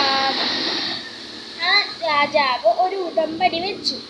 ആ കാട്ടിലുള്ള മൃഗങ്ങളെല്ലാവരും എപ്പോഴും ബഹളമുണ്ടാക്കണമെന്ന്, ഇല്ലെങ്കിൽ മൃഗങ്ങൾ അദ്ദേഹത്തിന് ഭക്ഷണമാവുമെന്ന് പറഞ്ഞു. അപ്പോൾ മൃഗങ്ങളെല്ലാം ബഹളമുണ്ടാക്കുകയും ഇതിൻ്റെ പേര് കളയുകയും ചെയ്തു. അപ്പോൾ ബാക്കിയുള്ള കാടുകളെക്കാൾ ഇത് വളരെ മോശമായി തീർന്നു. ഒരു ദിവസം മിട്ടുമുയലിൻ്റെ സഹോദരൻ ചിട്ടുമുയൽ അവിടെ വന്നപ്പോൾ ചിട്ടുമുയലിന് ഈ കാടിൻ്റെ നിയമങ്ങളൊന്നും അറിയില്ലായിരുന്നു. ചിട്ടുമുയൽ വന്ന ദിവസം തന്നെ സിംഹം മൃഗങ്ങൾ ശബ്ദമുണ്ടാക്കുന്നോ എന്ന് അറിയാനായിട്ട് വന്നു. അപ്പോൾ മിട്ടുമുയൽ സിംഹത്തിൻ്റെ കണ്ണിൽ പെട്ടു. അവനെ ഭക്ഷണമാക്കാൻ സിംഹം ചെല്ലുന്നത് മിട്ടുമുയൽ കണ്ടു. അപ്പോൾ മിട്ടുമുയൽ പറഞ്ഞു, സിംഹരാജ, ഞങ്ങൾ ഇങ്ങോട്ട് വരുന്ന വഴി ആ പൊട്ടക്കിണറ്റിൽ ഒരു സിംഹമുണ്ടായിരുന്നു. ആ സിംഹം ഞങ്ങളോട് പറഞ്ഞു, നിങ്ങൾ ആരും ബഹളമുണ്ടാക്കരുത്. ബഹളമുണ്ടാക്കി കഴിഞ്ഞാൽ നിങ്ങൾ എൻ്റെ ഭക്ഷണമായി തീരുമെന്ന്. അതുകൊണ്ടാണ് ഞങ്ങൾ ബഹളമുണ്ടാക്കാതെ എന്ന് സിംഹരാജനോട് പറഞ്ഞു. ആരാണ് അവൻ എന്ന് സിംഹരാജൻ ചോദിച്ചു. എന്നിട്ട് സിംഹരാജൻ നമസ്കാരം, എൻ്റെ പേര് പവിത്ര സജി. ഞാൻ 8th ക്ലാസ്സിൽ പഠിക്കുന്നു. കരിയില പറഞ്ഞത് എന്ന വിഷയത്തെ ആസ്പദമാക്കി ഞാൻ എഴുതിയ കവിതയാണ് ഗർവം. ഞാനും ഒരു തളിരിലയായിരുന്നു, ഞാൻ ഒരുപാട് കാഴ്ചകൾ കണ്ടിരുന്നു. ഞാൻ എൻ്റെ ജീവിതം കാറ്റിനോടൊപ്പം പാറിപ്പരത്തി രസിച്ചിരുന്നു. താഴേക്കു വീഴുമാ പാവം ഇലകളെ ഞാനുമന്നേറെ പരിഹസിച്ചു. താഴെ കിടന്നൊരാ കരിയില എന്നോട് കേണു പറഞ്ഞതും കേട്ടില്ല ഞാൻ. തെല്ലഹങ്കാരം കുറഞ്ഞതുമില്ലെന്റെ പൊന്നിറം കണ്ണെന്റെ ഗർവു കൂടി. മെല്ലെ ആ ചില്ലകൾ എന്നെയും കൈവിട്ടു, ഞാനാ കരിയില തന്മേലെ ചെന്നു വീണു. ഗർവിനാലേറ്റം കരുത്തനെന്നോർത്തെന്റെ ഗർവുകളെല്ലാം ശമിച്ചടങ്ങി. അറിയാതെ ഞാനും ആ കരിയില തന്നെ പാദങ്ങളിൽ വീണുമാപ്പിരുന്നു. നന്ദി, നമസ്കാരം. നമസ്കാരം, എന്റെ പേര് മേഘ രാജീവ്. ഞാൻ എജി ജോൺ സ്കൂളിലെ 8ാം ക്ലാസ് വിദ്യാർത്ഥിനിയാണ്. മലയാളം കവിതാരചന. ജീവിതം. എന്റെ തൊടിയിൽ മരത്തിൽ തളിർത്തൊരായിളം പച്ചയാർന്നൂരില കൂമ്പുകൾ. ഇളം പച്ച മെല്ലെ കടും പച്ചയായി, പയ്യെ പഴുത്തതൊരിളം മഞ്ഞയായി. ഇളം മഞ്ഞയായൊരു ഇലയുടെ ഞെട്ട് പതിയെ പഴുത്തതടർന്നു വീണു. അടർന്നൊരായിലകൾ തൊടിയിൽ കിടന്ന് പതിയെ വാടിയത് കരിയിലയായി. കരിയിലകൾ പച്ചയാമിലകളെ നോക്കി നെടുവീർപ്പിട്ടു. നിങ്ങളും പതിയെ പഴുത്തും ചിറകറ്റുമെന്റെ അരികിൽ വന്നു വീഴും. ചിലപ്പോൾ കരിയിലകൾ അഴുകി മെല്ലെ മണ്ണിൻ മാറിലേക്ക് ചാഞ്ഞുറങ്ങി വീഴും. മണ്ണും ഇലയും ലയിച്ചു പോകും. ചിലപ്പോൾ കരിയിലയെ അഗ്നിക്കിരയാക്കും. ഇതുതന്നെയാണ് മനുഷ്യജന്മങ്ങളും. ചിലരെ മണ്ണിൽ ലയിപ്പിക്കും, ചിലരെ അഗ്നിയിൽ ദഹിപ്പിക്കും എന്നു കരിയില സ്വയം പറഞ്ഞു. നന്ദി. കരിയില പറഞ്ഞത്. നിലതെറ്റി വീണിടും കരിയിലകളെ നോക്കി കളിയാക്കി ചിരിച്ചിടും പച്ചിലകളോട് കരിയില പറഞ്ഞു, കളിയാക്കല്ലേ മക്കളെ, കളിയാക്കല്ലേ. നിങ്ങളും ഒരു നാൾ കരിഞ്ഞിടും നിലതെറ്റി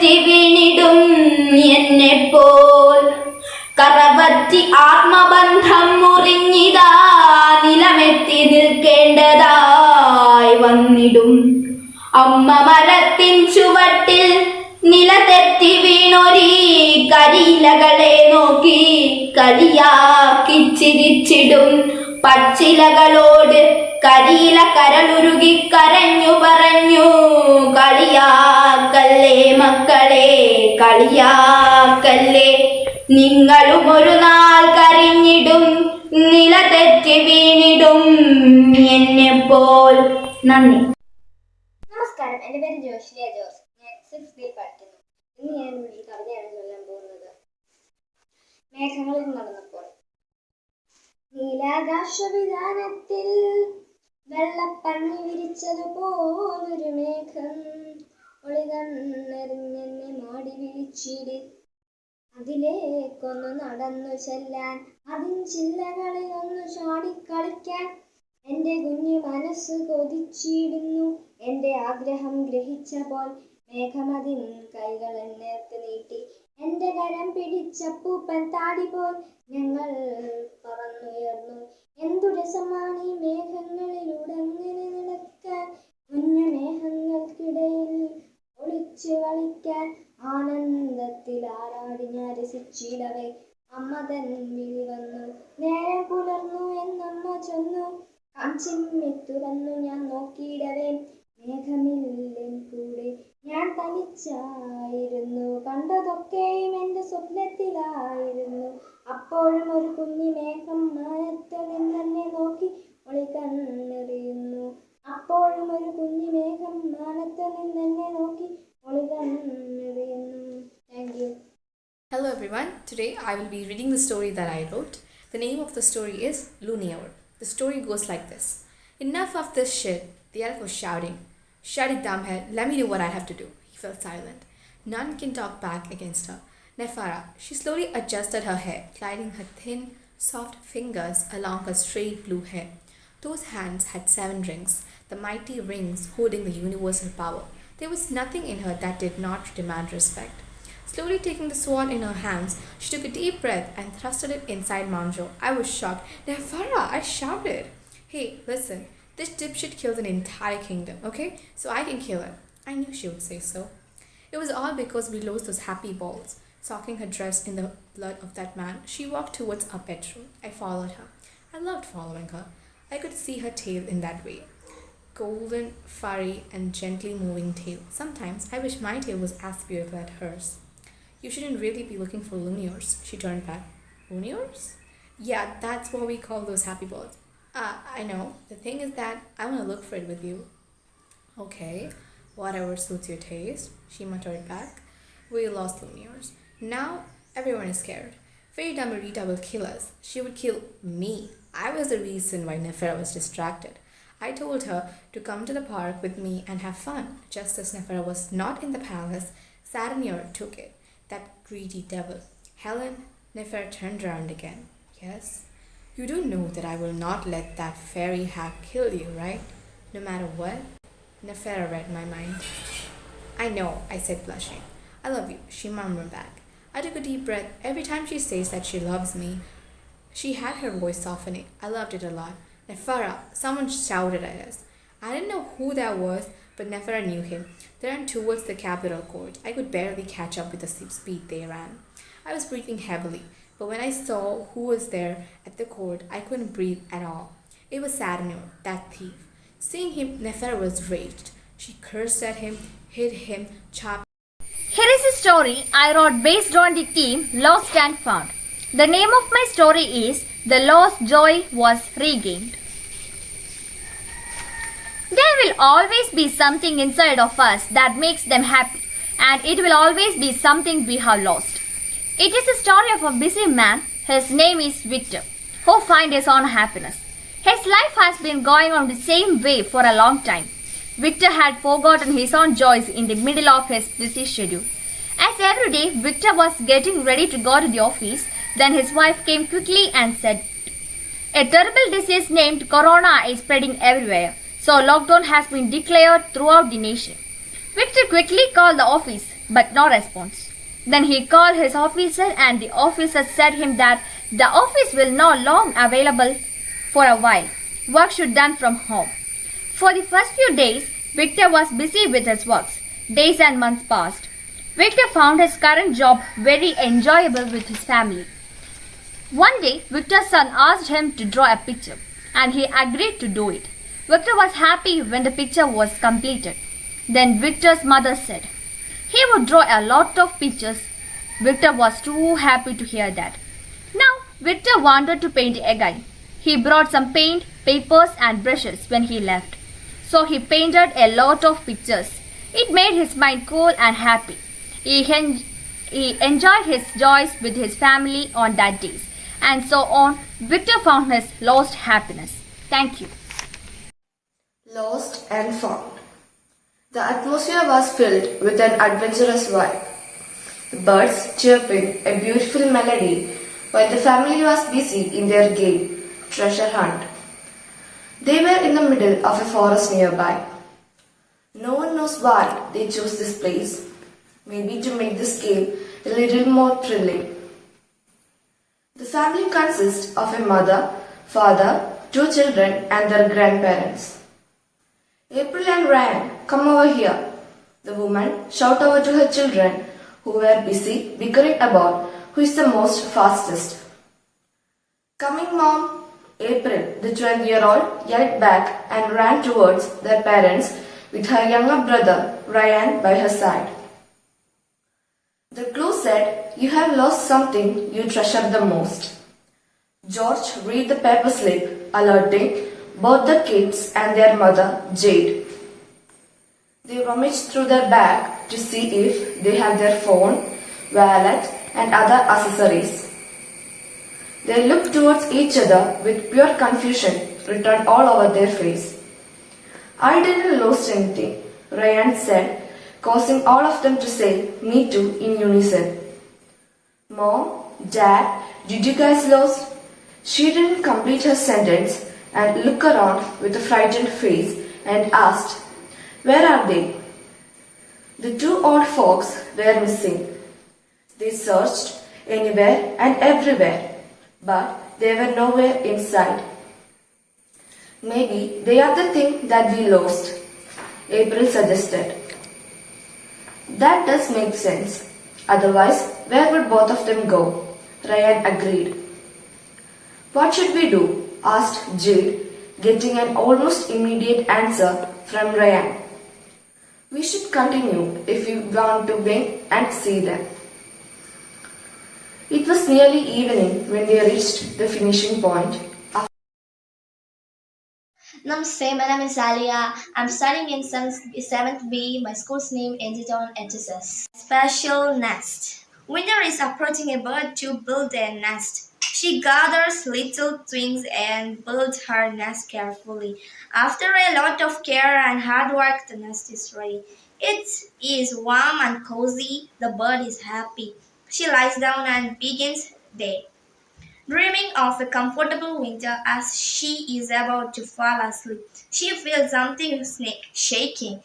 The bird thinks maybe the wind is shaking the nest a little. But the nest shaking and trembles and shakes some more. The bird flies out of the nest the next moment. The nest falls to the ground. The bird sees an elephant using the tree to scratch her back. She is too annoyed.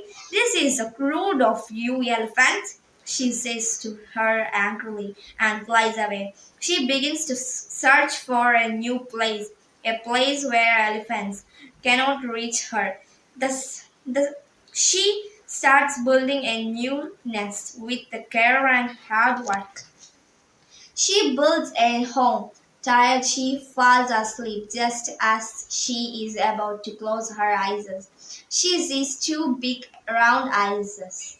She are starting at her. It's a painter. He takes her nest and throws it away. Then he picks up a brush and starts painting the wall. The bird is very annoyed. "This is a rude of you, human," she says to him angrily and flies away. Her heart is heavy and with worry as she flies. She sees a balloon floating in the air and another.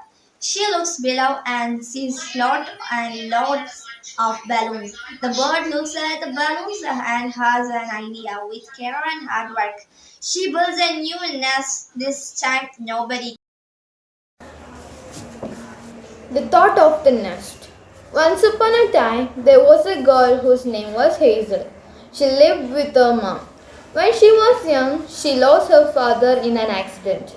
She was really bad at studying. She would not listen to her teachers. She always played with her phone. Her mom always scolded her, but no changes. She don't have any friends or siblings. She don't know that there is a world outside. Hazel waked up on 9 a.m. and goes school late.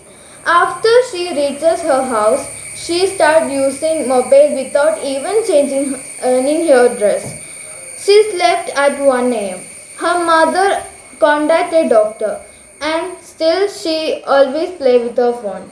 Her mother always pray for her every second to stop her addiction towards the mobile. One day she went to a wedding party. After a while, she started taking some photos of river. Suddenly she tripped and her mobile slipped to the river. She started to cry. People started crowd around her. Her mother ran to her and hugged her and told her, "Don't cry, baby. I will buy you a new phone."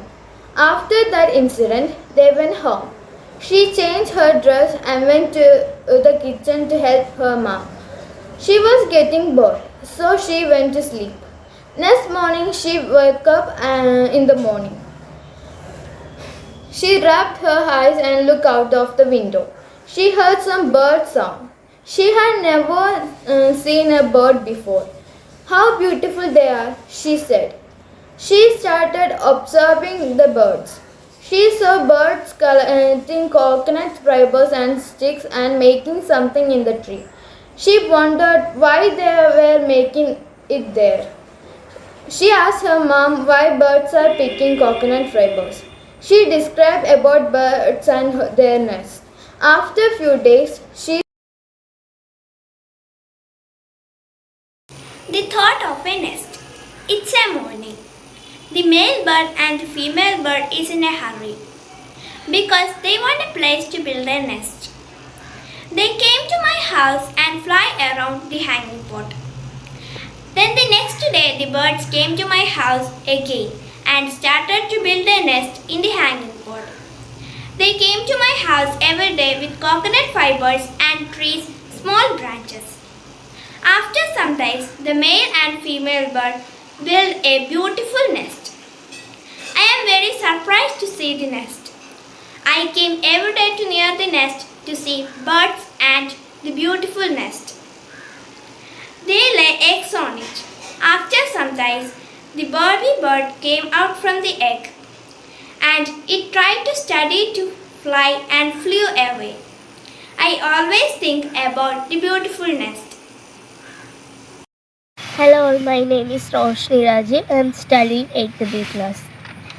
We leave places behind. There are some places where I leave myself, so memories lies untouched. Those are the places which gave the sweetest memories to remember. The places where I lost myself, where you can find the old me, the girl with smile and dreams. Those places can tell my real story. Sometimes I travel to those places with my heart, and there rests my soul. Thank you. Hello everyone, today I will be reciting the poem that I wrote. The name of the poem is Medusa Left Athens. The poem goes like this. She was cursed, promised a life after pain. He hurt her for praise. There I was left dazed. She a woman, she a worshipper. When she was hurt, where were you, Lord? Running into the dark where death lurks. She knew that her goddess would treat her like monks. Life on earth is a scare for those who give birth. The blossoms that they fed with are shown no mercy over lust. Take your child, take your wife, take your load. We leave places behind where misogyny is sold like bottle of wine. Thank you. Good morning. I am Adilakshmi Case of 9C. We leave the place behind.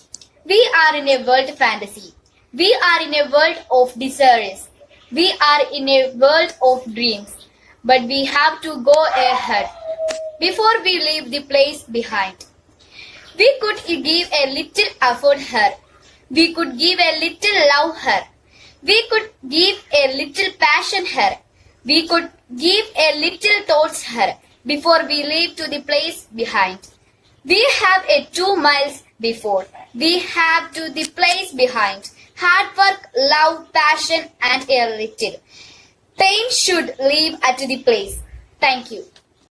We leave places behind. We leave peoples behind. We leave memories behind. Take me back to those good old days again. I always wanted to go a place that will give me beautiful memories. But most of the time, I got stuck at a place that gave me worse memories. We have to leave places behind, but don't leave your memories behind. At some point, you have to let go and move on. It might be the hardest thing in the world to do. Thank you. I returned to the river again. When I'll be inside the hut, but I didn't see the water, I wish to touch on the river and see my face in nature's mirror. I will find cold on the river. Let me touch on the river. At last I found cold on the river, and I see my face on the nature's mirror. The sound of the river makes me thirsty. It makes me the feel of cold. And I return to the river again, and I return to the river again. I returned to the river today. I returned to the river today. The green trees are covering the river. The dark blue sky, the dark blue water. I miss this view for a long time. Fishes are jumping and enjoying their life. Snakes are playing with the water. I wish I can go deep in the water and swim with them and feel the water. Birds are catching fishes for their babies and flying back to their nest. The wind is blowing that makes my hair messy. I feel like I'm flying on the sky. My eyes are blessed to see this view. My mind is feeling the nature. My heart is beating so fast. My happiness is uncountable.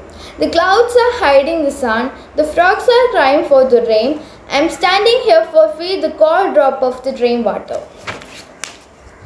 The drop of the rainwater fell on my cheek.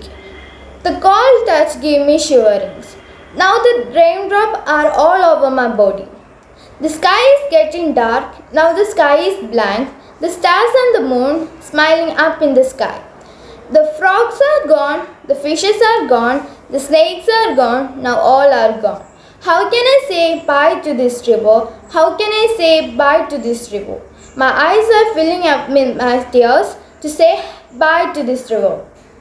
My name is Gauri Arnaya. I am studying ECSB. I am going to sing a poem. The name of the poem is I Return to the River Today. A little to a friend, a little to us. It's time for us to kiss a river again.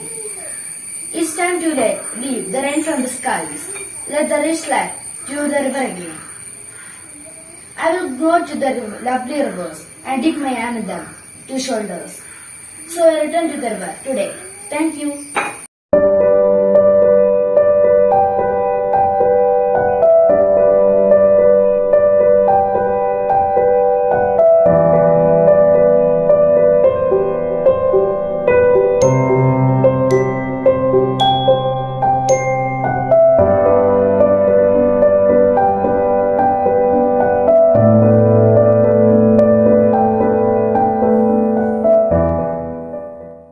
वापसी।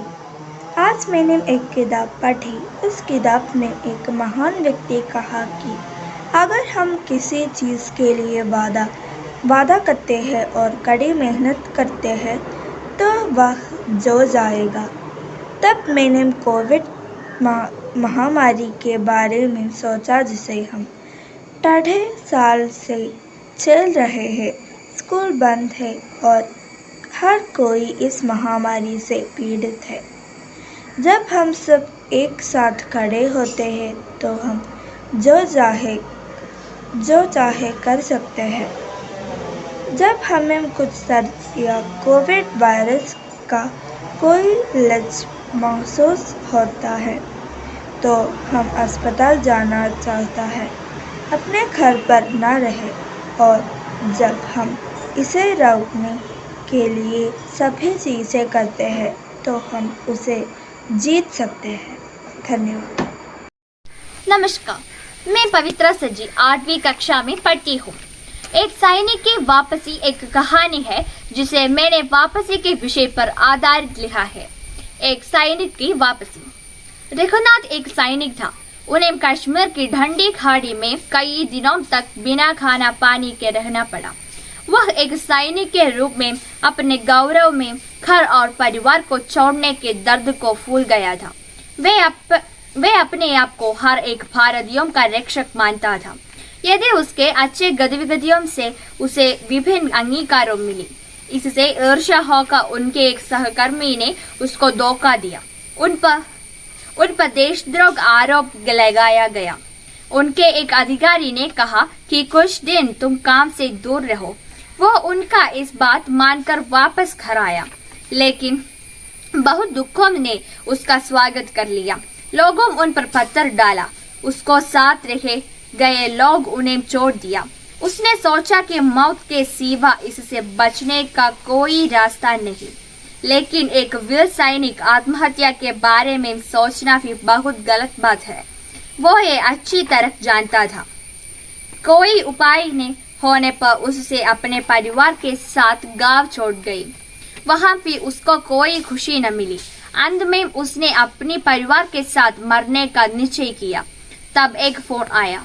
उसमें उनको एक अधिकारी था। उसको धोखा देने वाले मरने के समय सब कुछ बोल दिया। इससे सफी को तुम्हारा ईमानदारी समझ हो गया, इसलिए जल्दी काम के लिए आना है। सभी परिवार खुश हो गई और वे ईश्वर से शुक्रिया बोलकर वापस जाने का इंतजाम कर लिया। धन्यवाद। नमस्ते, मेरा नाम वीणा। प्यार। माँ को हमें बहुत प्यार सकते हैं। मेरा प्यार मेरा माँ, पापा और भाई है। मेरा प्यार मेरा माँ का खुशी है। माँ मेरा अच्छा दोस्त है। माँ तो मैं बहुत प्यार सकते हैं। माँ का प्यार इस लोग से बहुत बहुत बड़ा है। मेरा जीवन मेरा माँ है, तो मेरा नायक माँ है। मेरा माँ मेरा घर के भगवान है। मेरा पापा मेरा खुशी है। मेरा प्यार तो मेरा कुटुंब है। मेरा प्यार मेरा कुटुंब मित्र है। मैं सोचते हैं बारे में, प्यार मतलब कुटुंब और दोस्त है। मेरा माँ सकता है सही बोल है। धन्यवाद। सबों को मेरा नमस्कार। मेरा नाम पूजा राजीव। मैं major John memorial government girls higher secondary school में 6वीं कक्षा में पढ़ती हूँ। आपके सामने मैं कहानी प्रस्तुत करना चाहती हूँ। कहानी का नाम प्यार। राजकोट नामक स्थान में एक दादी रहती थी। अचार बेचकर गुजारा करती थी। वहाँ में एक लड़का था। लड़का का नाम राजू है। वह अंडे बेचकर रहता था। उसने दादी को अंडे और प्यार दिया था। वह दादी को किसी से भी ज्यादा प्यार करता है। एक दिन जब वह अंडे बेचने के लिए मेंढों के पास गया, मेंढों से गुजरते हुए राजू गिरा गया। उसका पैर घायल हो गया था। बच्चे उसे देखकर हंस पड़े। फिर दादी आई। दादी ने उसे उठाया। उसे पैर धोए दवा बंदी थी। दादी उसे गोले लगाया और उसे दिलासा दिया। यही प्यार है। धन्यवाद। नमस्कार, मैं पवित्रा सजी 8वीं कक्षा में पढ़ती हूँ। यहाँ एक कविता है जो मैंने अकेले का विषय पर लिखी है। बीता हुआ कल मैं सबके साथ था। मैं सहेलियों के साथ खेलता था। मैं समारोहों में भाग लेता था। तब मेरा दिल खुशी में था। दोस्तों से मिलता था, यात्राएं करता था, सबके साथ पढ़ता था, स्कूल में जाता था। मैं अकेलापन नहीं चाहता, लेकिन आज मैं अकेला हूँ। ये कोरोना हमें दूर रखता है। चल जाओ हमारी खुशियों से, तुम चले जाओ हमारा भूमि से। मैं नहीं चाहता अकेला, मैं नहीं चाहता अकेलापन। धन्यवाद। नमस्ते, मैं अल्फिदा पीएस है। अकेला। अकेलेपन के गलियारे है लंबी अंधेरी गलियां। परिजन सब चले गए, मैं भी आधा छिपा हुआ चेहरा। यहाँ तक कि जब सब कुछ खत्म हो गया लगा रहा था, मैंने अपने मन को सिद्धि रोशनी से भर दिया। आशा के रथ में मेरे सपने वहाँ था, मैंने ऐसी कहानियाँ सुनी जिन्होंने दुनिया को जीत लिया। माना कि एक दिन रोशनी आएगी, मैंने अपने दिमाग को कसकर पकड़ा रखा था। बदलते बादल ने मुझे ठंडा कर दिया। समय बीत गया और अच्छे दिन आ गए। नई उम्मीद नई कपड़े रखना, बच्चों में आकर घंटी बजाइए। मुझ में उम्मीद जगी कि मैं अकेला नहीं था। धन्यवाद। मेरा नाम अफसाना फातिमा। अकेला, कुछ लोग अपने दर्द छिपाने के लिए अकेला रहना पसंद करता है। कुछ लोग अपनी खुशी मनाने के लिए अकेला बैठते हैं। अकेलापन हमें और भी मजबूत बनाते हैं, लेकिन कुछ अवसरों में अकेला रहना अच्छा नहीं है। हमें हमारे दर्द पत्र किसी के साथ बांटना चाहिए, अकेला नहीं रहने चाहिए। Thank you. अकेला मित्रों से भी परिवार से भी नहीं मिल सकता है कभी। शिक्षक से भी पड़ोसी से भी मिलना नहीं सकता है कभी। आपसे नहीं तुमसे नहीं, अकेला हूँ मैं हर कभी। अकेला, जब भी मैं सबके आसपास नहीं होता हूँ तो बहुत दुखी होता हूँ, क्योंकि मैं अकेला हूँ। कोई नहीं बता रहा या मुझे चिल्लाना, क्योंकि मैं अकेला हूँ। बादलों के पीछे कोई है, बारिश की तरह गिरना। मेरे पास एक कप चाय है और मैं बहुत शांत हूँ। मैं एक अनंत पथ के मार्ग का अनुसरण कर रहा हूँ। ചിലത് അങ്ങനെയാണ്. അവൻ ഒരിക്കലും ഒരു നല്ല വിദ്യാർത്ഥിയായിരുന്നില്ല എന്നവന് തോന്നിയിരുന്നു. സ്കൂളിലെ എല്ലാ ആഘോഷങ്ങളിൽ നിന്നും കൂട്ടുകാരിൽ നിന്നും അവൻ ഒഴിഞ്ഞു മാറിയിരുന്നു.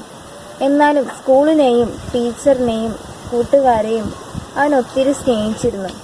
വീട്ടിലെ അവസ്ഥയും ദയനീയമായിരുന്നു. അതും മനസ്സിനെ വല്ലാതെ തളർത്തുന്നുണ്ടായിരുന്നു. കൂലിപ്പണിക്കാരായിരുന്നു അമ്മയും അച്ഛനും. പഠനത്തിലെ സംശയം തീർക്കാനോ പുറത്തുപോയി പഠിക്കാനോ ഉള്ള സാഹചര്യമോ ഉണ്ടായിരുന്നില്ല. അതിനാൽ പഠനത്തിൽ മുന്നേറാനോ കഴിഞ്ഞിരുന്നില്ല.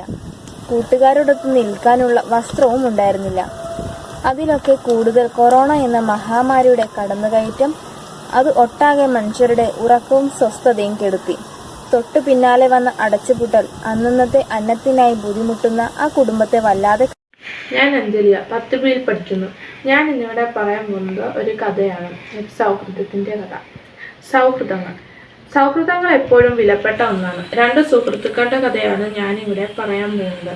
സ്റ്റീവും ജോണുമാണ് ആ സുഹൃത്തുക്കൾ. സ്റ്റീവ് എന്തുണ്ടെങ്കിലും ആ സുഹൃത്തായ ജോണിനോട് പറയുമായിരുന്നു. സ്റ്റീവിൻ്റെ വിനോദം പെയിന്റിംഗ് ആയിരുന്നു. അദ്ദേഹം എത്ര തിരക്കിലാണെങ്കിലും ചിത്രം വരയ്ക്കാൻ സമയം കണ്ടെത്തിയിരുന്നു. ആഴ്ചകളോളം എടുത്ത് സ്റ്റീവ് ഒരു ചിത്രം വരച്ചു. അങ്ങനെ ആ ചിത്രം ജോണിനെ കാണിച്ചു. ആ ചിത്രത്തിൽ ഡെസ്കിന്റെ മുകളിൽ ഒരു വൈൻകൂജ ഇരിക്കുന്ന ഭാഗമുണ്ടായിരുന്നു. ജോൺ പറഞ്ഞു ആ കൂജ കാണാൻ ഭംഗിയുണ്ടെന്ന്. എന്നാൽ സ്റ്റീവ് ആ ചിത്രം മുഴുവനും മായിച്ച് ആ കൂജയോളം ജീവനുള്ളതാക്കി ആ ചിത്രം ഒന്നുകൂടി വരച്ചു. അദ്ദേഹം ചിത്രരചനയെ അത്രയേറെ സ്നേഹിച്ചു. ചിത്രരചന സ്റ്റീവിന്റെ ജീവന്റെ തന്നെ ഒരു ഭാഗമായി. നമസ്കാരം. ഞാൻ ഇന്നിവിടെ ചൊല്ലുവാൻ പോകുന്നത് ഞാൻ എഴുതിയൊരു കവിതയാണ്. ശൂന്യമാം പാത. കാലത്തിൻ പാതയിൽ ഇലകൾ താനേ പൊഴിയുന്നു, പിരിയുന്നു, മറയുന്നു. കരിയിലകൾക്കിടയിൽ താനേ ആരെയും തിരയാതെ അറിയാതെ നിന്നിടുന്നു. ഏതോ കാറ്റിൽ താനേ പറന്നിടുന്നു. എന്തിനീ വൃക്ഷം ഇലകളെ ഉപേക്ഷിക്കുന്നു? കാറ്റിൻ ശക്തിയിൽ ഇലകൾ ഉച്ചരിച്ചിടുന്നു. മഴയും വെയിലും എത്തിടുന്നു, എന്നിട്ടും നിശ്ചലമായി നിലകൊള്ളുന്നു. എന്തിനീ ഭൂമിയിൽ പിറന്നു ഞാൻ താനേ പൊഴിയാനോ? ഇനിയും ഞാൻ ജനിച്ചിടും തളിരിരയായി, പിന്നെയും പൊഴിയുന്നു, മറയുന്നു. നന്ദി.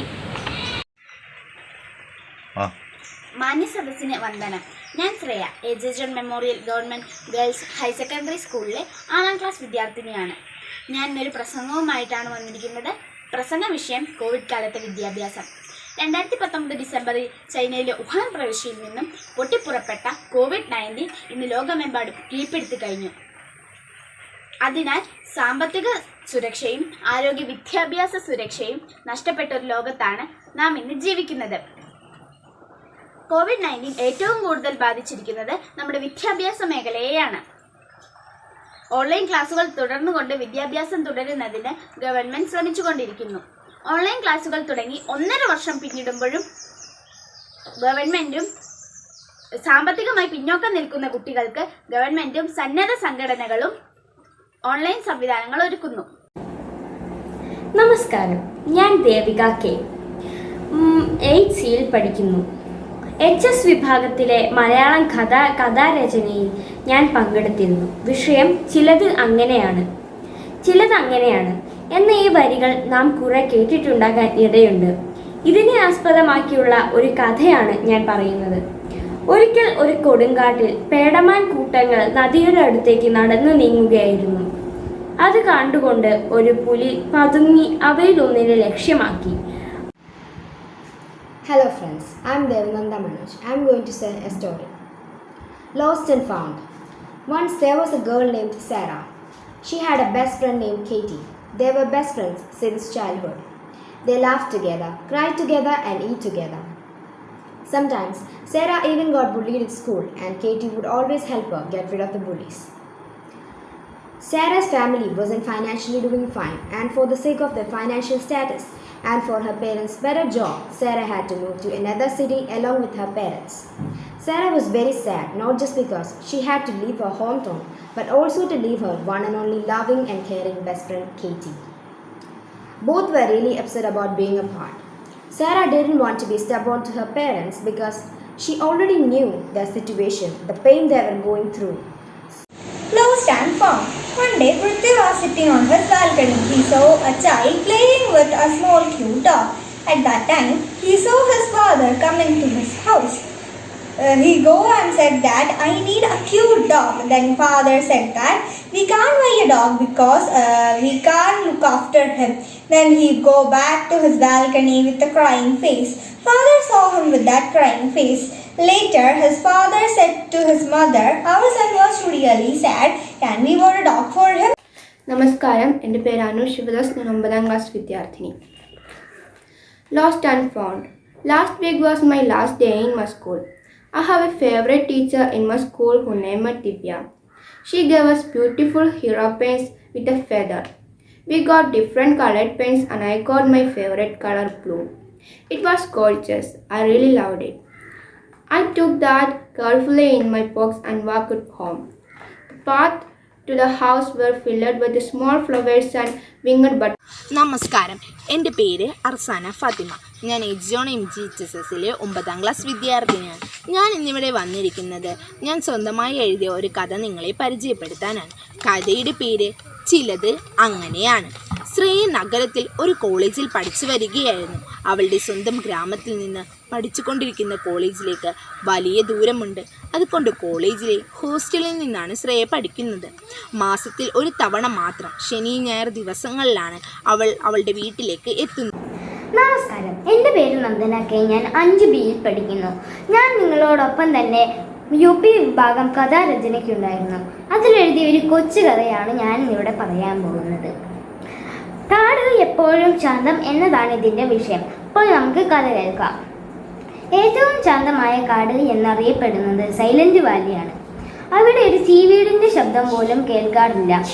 അവിടെ ഏറ്റവും കൂടുതൽ സിംഹവാലൻ കുരങ്ങാണ് കണ്ടുവരുന്നത്. ചിലത് അങ്ങനെയാണ്. കാടിൻ്റെ മധ്യത്തിൽ ഒരു വലിയ മരത്തിലാണ് പൂവാലിക്കിളിയും 3 കുഞ്ഞുങ്ങളും താമസിച്ചിരുന്നത്. പൂവാലി തന്നെ 3 കുഞ്ഞുങ്ങളെയും എപ്പോഴും പറക്കാൻ പഠിപ്പിക്കുമായിരുന്നു. ഒരു ദിവസം പൂവാലി തൻ്റെ കുഞ്ഞുങ്ങൾക്ക് വേണ്ടി ഇര തേടാൻ കാട്ടിൽ പോയപ്പോൾ കുറച്ച് സമയത്തിന് ശേഷം നോക്കൂ, അത് എന്ത് പക്ഷിയാണ്? 2ാമത്തേൽ പറഞ്ഞു, എടി അതൊരു ചിത്രശലഭമാണ്. 3ാമത്തേൽ പറയുന്നു, ആ ചിത്രശലഭത്തിന്റെ ചിറകുകൾ കാണാൻ എന്ത് രസമാണ്. Lost and Found. One day I was searching for my keychain. It was missing since morning. I have been searching for it since when I realized it was missing. It was my favorite keychain, the one which my dad bought me. I'm so sad because of it. It was a special one. It had a special interaction with me. It was a part of me. I would take it wherever I go. My name is Gayatri. I am studying 6th B. The thought of a nest. A big forest, one short tree there were. With a small bed, nest was made. Her name is Sita.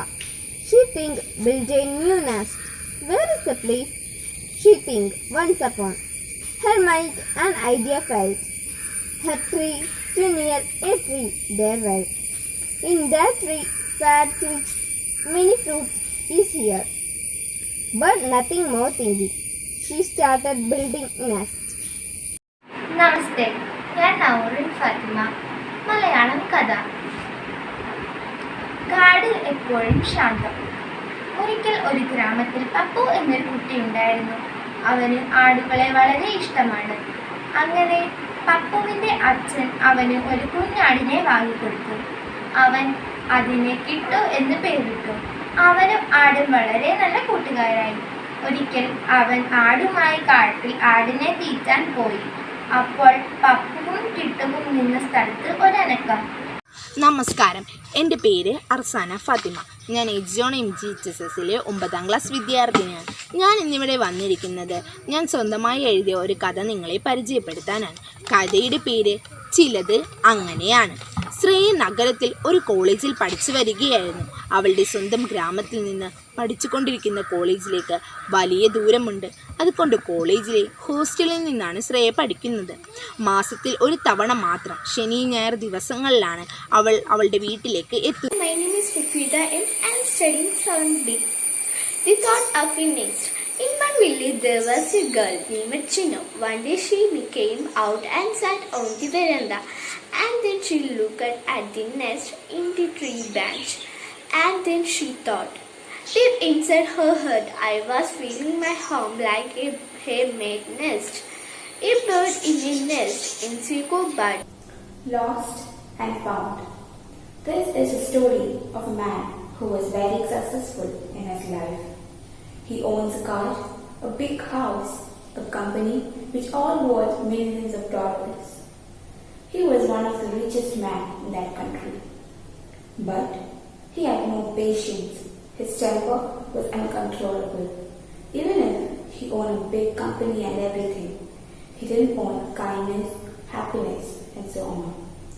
ചിലത് അങ്ങനെയാണ്. ചിലത് എന്ന് പറയുമ്പോൾ ചില പ്രതീക്ഷകളാവാം, സ്നേഹമാവാം, സങ്കല്പമാവാം, ആശയങ്ങളാവാം, കണക്കുകൂട്ടലുകളാവാം. നമ്മുടെ പ്രതീക്ഷകൾക്കും താല്പര്യങ്ങൾക്കും ഒപ്പം അതെത്തിയില്ലെങ്കിൽ അവിടെ നിരാശയുമാവാം. പ്രതീക്ഷകളാണ് നമ്മെ മുന്നോട്ട് നയിക്കുന്നതെങ്കിൽ സ്വീകരിക്കലിനാവണം നാം കൂടുതൽ കരുതൽ കൊടുക്കേണ്ടത്. നിരാശാപൂർണമായ ജീവിതം മരണതുല്യമാണ്. അവിടെ തിരിച്ചറിവുകൾ ആണ് ഉണ്ടാകേണ്ടത്. സഹിക്കുവാനും ഉൾക്കൊള്ളുവാനുമുള്ള കരുത്ത് നാം ആർജിക്കണം. ശാരീരിക ക്ഷമതയേക്കാൾ മാനസിക ധൈര്യം തികച്ചും അനിവാര്യം. എൻ്റെ പേര് ഗൗരിയാർ നായർ. ഞാൻ 6ാം ക്ലാസ്സിലാണ് പഠിക്കുന്നത്. ഞാൻ ഇന്ന് പറയാൻ പോകുന്ന കഥയുടെ പേര് കാടെപ്പോഴും ശാന്തം എന്നാണ്. ഒരിക്കൽ ഒരു കാട്ടിൽ ഒരു കുട്ടി അകപ്പെട്ടു. അവൾ മാനസിക ബുദ്ധിമുട്ടിലായിരുന്നു. പരിചയമില്ലാത്ത കാട്ടിൽ കൂടി അവൾ നടന്നു. അവളെ കാടിന്റെ ഇളം കാറ്റ് വന്ന് തലോടി. അവൾ കോരിത്തരിച്ചു പോയി. അവൾ ചുറ്റും നോക്കി. അവൾക്ക് വല്ലാത്ത ഭയം തോന്നി. അപ്പോഴേക്കും അവൾ കാടിന്റെ ഏകാന്തതയിലേക്ക് സഞ്ചരിച്ചിരുന്നു. തികച്ചു നിശബ്ദമായ ആ കാട്ടിനുള്ളിൽ ഒറ്റയ്ക്കാണെന്ന് അവൾ മനസ്സിലാക്കി. കാടിന്റെ ഇരുട്ട് കൂടി വന്നു. അവൾക്കാകെ ഭയമായി. नमस्कार, मैं मेघा राजीव हूँ. एजोन memorial government girls higher secondary school में 8वीं कक्षा में पढ़ती हूँ. मैं आपका सामने वापसी नामक एक कहानी बता सकती हूँ. सुनिए. वापसी. दादी, हमें एक कहानी बता सकती हैं? हाँ. एक बार की बात है, एक अच्छा रहता था. शेर जंगल का राजा है. शेर का शासन जंगली जानवर ने आनंदित हुई. वे एक साथ खेले और हंस और उस जंगल में खुशी खुशी रहने लगे. All, I would like to share a story written by myself. Magic Land. Nina is a small little girl. She loves gardening and playing. She have a sister. She is 18 years old. One day, Nina's father brought a shoe for her School anniversary day, she wore the shoe. Suddenly, she changed and looked like a princess. Her legs lifted up the ground and she began to fly in the sky. She wandered. She saw angels. She's up like birds. She can't control her happiness. I am telling about my story writing, The Thought of a Nest. Each thought that is welcomed and recorded is a nest egg by the side of which more will be laid.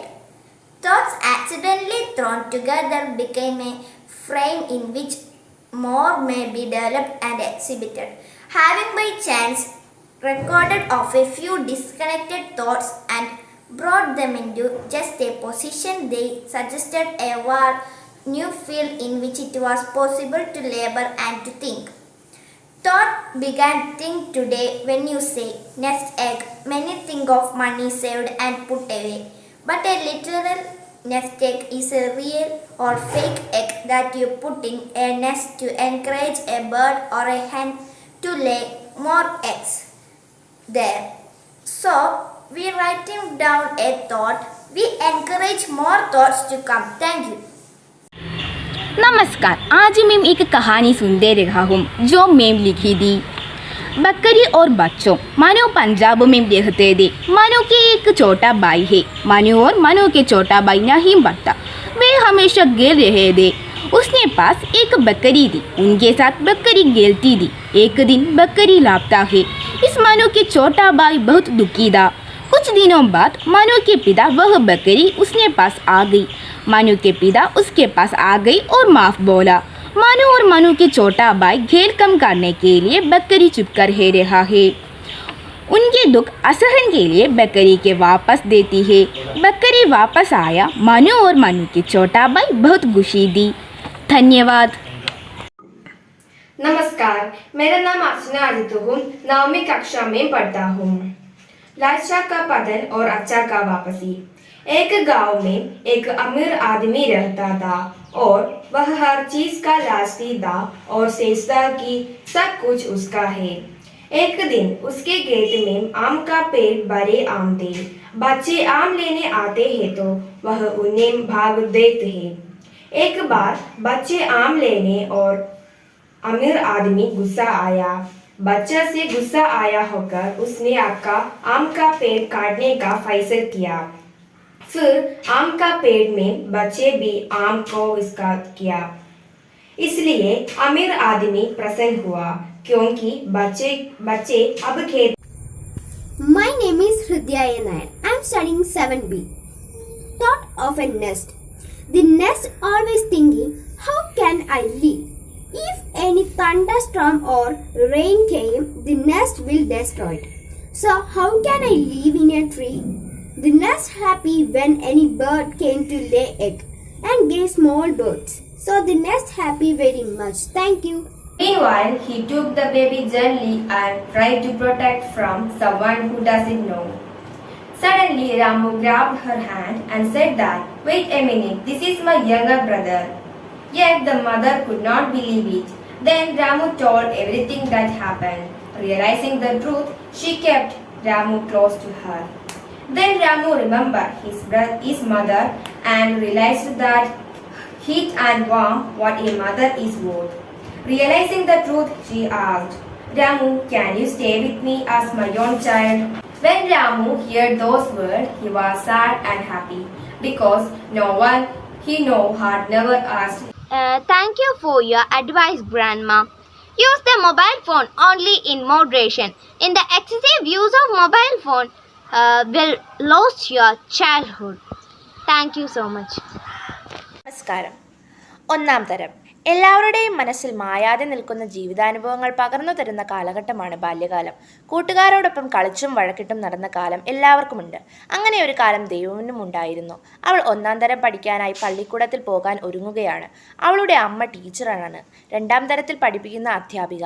അച്ഛൻ തൻ്റെ ഒപ്പമില്ല, വെളിരാജ്യത്താണ്. അമ്മയുടെ ഒപ്പം കുളിച്ച് ഒരുങ്ങി ഉടുപ്പ് ധരിച്ച് കണ്ണെഴുതി പുത്തൻ ബാഗും ചെരുപ്പും ഇട്ട് മുടി കെട്ടിവെച്ച് സുന്ദരിയായി സ്കൂളിലേക്ക് പുറപ്പെട്ടു. അവൾ ചെന്നപ്പോൾ അവളുടെ കണ്ണുകൾ താമരപ്പൂവ് പോലെ വിരിഞ്ഞു. ഭിത്തിയിൽ നിറയെ ചിത്രങ്ങൾ, അക്ഷരങ്ങൾ, കളിക്കാൻ ഒത്തിരി വസ്തുക്കൾ. ഇന്നത്തെ രചനാ മത്സരം ഇവിടെ അവസാനിക്കുകയാണ്. തുടർ ദിവസങ്ങളിലും ഞങ്ങളുടെ ആകാശമിഠായിയുടെ മധുരം ആസ്വദിക്കാൻ നിങ്ങളും ഞങ്ങൾക്കൊപ്പം ഉണ്ടായിരിക്കണം. ഈ ചാനൽ ലൈക്ക് ചെയ്യുക, ഷെയർ ചെയ്യുക, സബ്സ്ക്രൈബ് ചെയ്യുക. അടുത്തൊരു വീഡിയോ വരുന്നത് വരെ ബൈ.